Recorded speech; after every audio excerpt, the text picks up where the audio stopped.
আসসালামু আলাইকুম বন্ধুরা, আজকে বানাবো ছানার বরফি মিষ্টি। তার জন্য নিয়ে নিয়েছি 750 গ্রাম দুধ। এই দুধটা জাল করে ছানা করে নেব।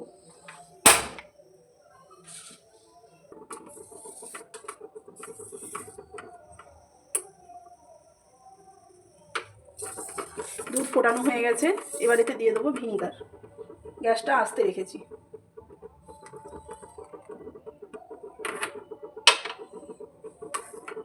এভাবে আস্তে আস্তে নাড়লেই ছানা হয়ে যাবে।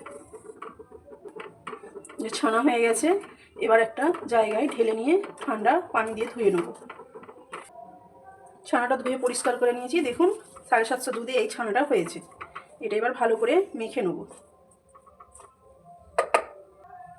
এটা করে এবার ছানাটা মেখে নেবো। একটু দানা দানা রাখবো, একবারে মসৃণ করে মাখবো না।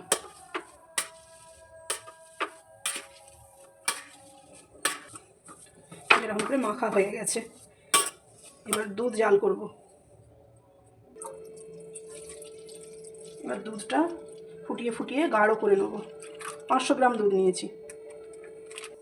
দুধে দিয়ে দিচ্ছি 2টো গোটা এলাচ। দুধটা এবার ফুটিয়ে ফুটিয়ে নেড়ে নেড়ে গাঢ় করে নেব। এই মিষ্টিতে খুব কম চিনি লাগে, তাই বয়স্ক বাচ্চা সবাই খেতে পারবে, কোনো অসুবিধে হবে না। সুগার মানুষরাও খেতে পারবে।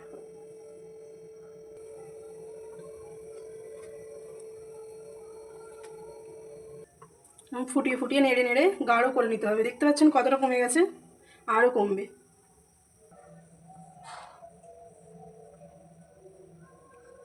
কতটা গাঢ় হয়ে গেছে দেখতে পাচ্ছেন, অনেক কমে গেছে ফুটে ফুটে, আরও একটু কমবে।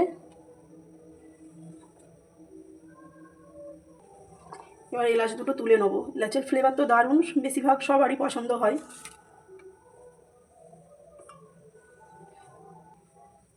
দেখতে পেয়েছেন কত গাঢ় হয়ে গেছে।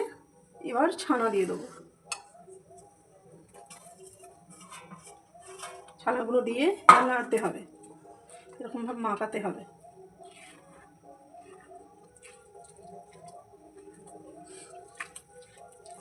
দিয়ে দেবো এক টুকরো বাটার। বাটারটা দিলে খেতে দারুণ স্বাদ আছে।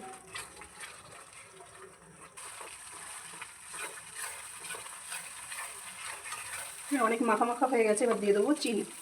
চিনিটা খুব অল্পই লাগে, ছোট্ট পিলার, 1 পিলার, একদম ছোট পিলার।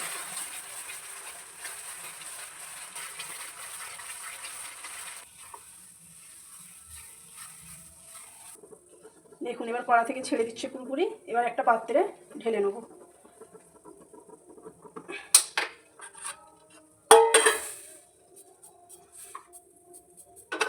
ঢেলে এবার সেট করে নেব।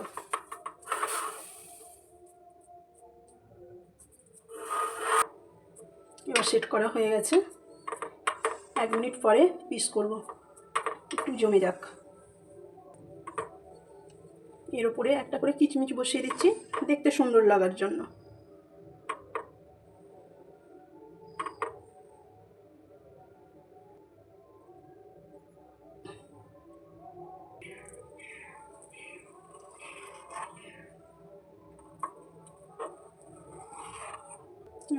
ছুরিতে করে পিস করে নিচ্ছি।